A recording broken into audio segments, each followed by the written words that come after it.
Hello, I'm Beck, and I'm back again to draw a D&D character based on the roll of the dice. Let's bring out the Tower of Destiny!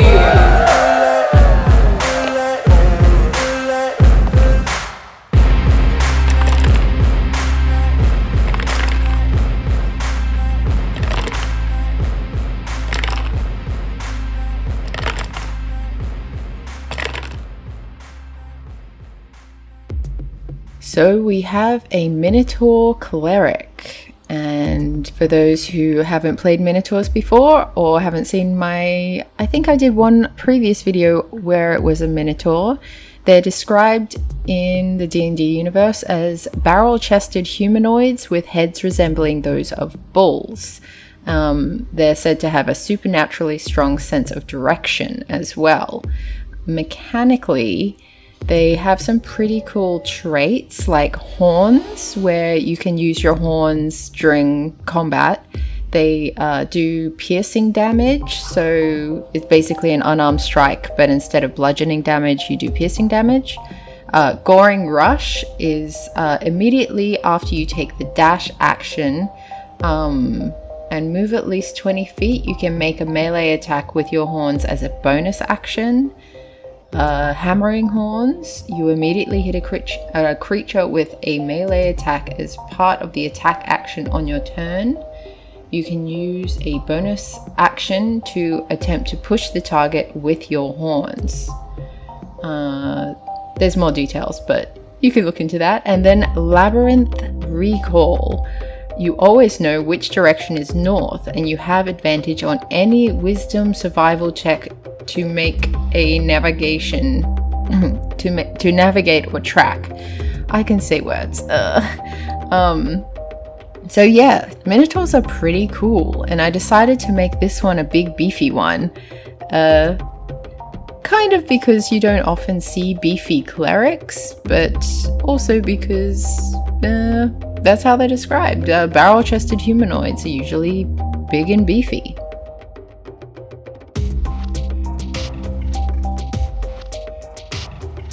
Now, clerics are quite literally doing God's work, but if you are to ask a cleric which god, their answers would be very varied, particularly in the D&D universe, where there are heaps and heaps of gods to choose from, and they all have very different alignments. So I decided this particular cleric would be following a god of war, so taking the war domain path of the cleric. And in this case, I wasn't really sure which god I liked most. I think probably one of the gods of conquest and domination, like Bane or Hexor, or I can't really pronounce this, Maglubiet. Great.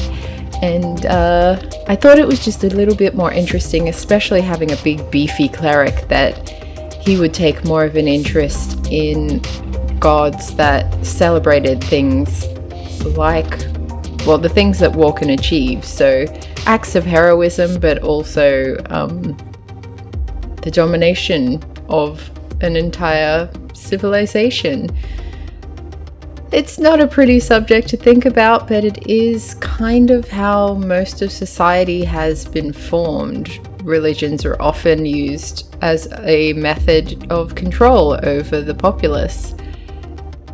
That's an exciting thing to read about in history, but yeah, we have a cleric here who's not all shiny fairies and light and love.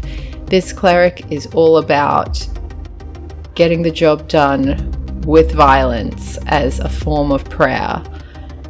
And I think that's pretty exciting. It'd be a pretty cool character to play.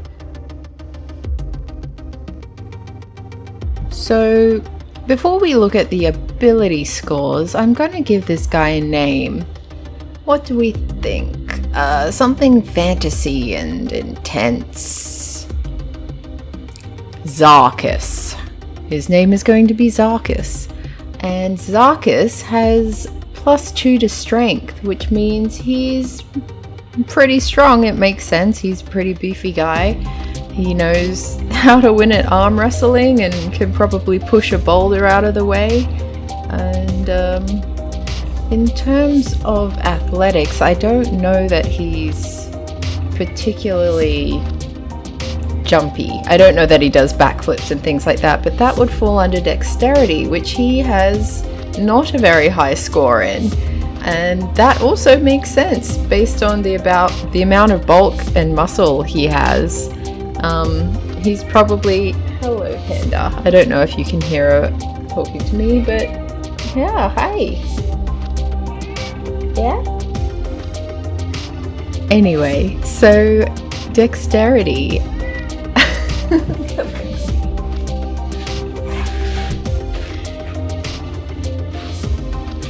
Dexterity, -1. He is too beefy to do the dexterous things. Where athletics is more strength-based, his acrobatics is based in dexterity. So that's where you're not going to see him doing backflips or anything like that. He's not particularly stealthy or good at sleight of hand. He's pretty out there. He does things with purpose, and he doesn't feel the need to hide what he's doing. He doesn't need to be slick about it. It's more of a hammer than a, what is the saying? Less of a scalpel, more of a hammer. I think that's the saying. Or maybe I made it up. If I did, you get what I mean. You get the gist. We get it. Moving on. Constitution, pretty high. He's probably used to marching for a long time, going into battle with fellow soldiers and bolstering them up. He's used to going without sleep if he needs to, or surviving without food or water for a decent amount of time. He's a sturdy guy. He's not afraid to rough it. But he's also a very intelligent guy. With the +3 to intelligence, I gave him a book because he likes to read, I'm guessing. He's good at retaining information that he's learned. He's probably got really decent knowledge of arcana and obviously religion. All the time out on the battlefield probably gave him good intelligence in terms of nature, and investigation would obviously benefit him as well, because in battle scenarios you need to be able to investigate your situation pretty quickly.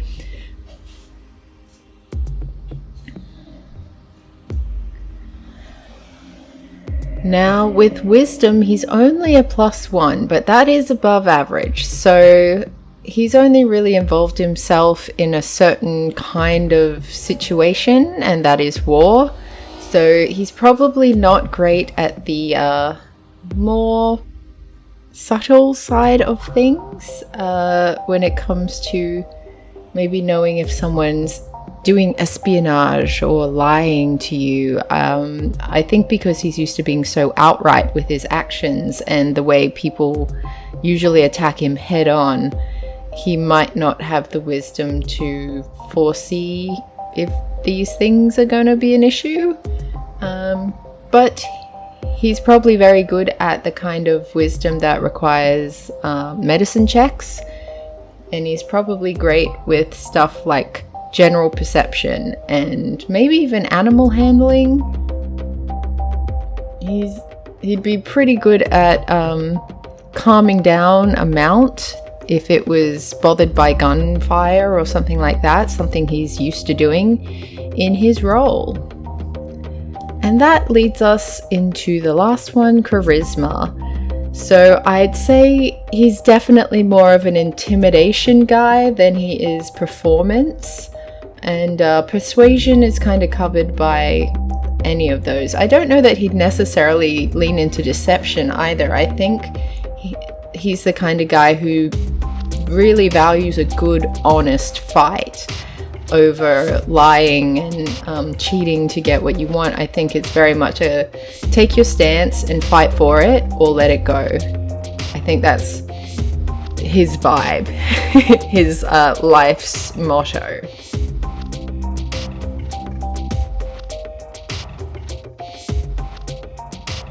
Now, in terms of his background, I think he probably grew up among a lot of barbarian type characters, maybe some monks, just like all the different kinds of fighters, where he very early in life became very comfortable around fighting and dealing with your problems through violence and all of that sort of thing. I think probably among his family, he's considered the gentle one because he went into being a cleric rather than being any other sort of fighter. He's got his mace there, but it's a holy symbol, in addition to having a secondary use as a weapon. But yeah, I think he actually gets really stressed out in situations where you would normally go to relax. So places like spas or a healing sanctuary. I think places like churches and temples are just too quiet for him, and it gives him that sense of unease because his idea of a sacred site would be somewhere where there is a lot of action happening, somewhere where you're fighting for what you believe in and heroes are being born. I think he's just the last thing you would imagine when you hear the word cleric, but this is that class. This is the war domain. And yeah, I think he does try and fight with his siblings a lot to prove that he is still a rough and tumble guy, just like them.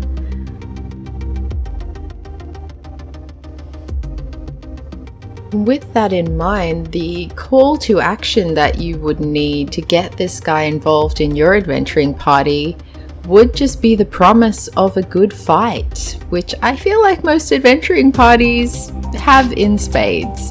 So I don't think it would be too difficult to think of a reason why this guy would be joining in with any kind of adventuring party, even if it was a group of less fighting type characters. I think he would really be excited to bring them into the fold and try to convert them into warriors, as I feel like that's probably part of how he sees his calling, is to get people to stand up for themselves and fight for what they believe in. And isn't that what adventuring is all about anyway?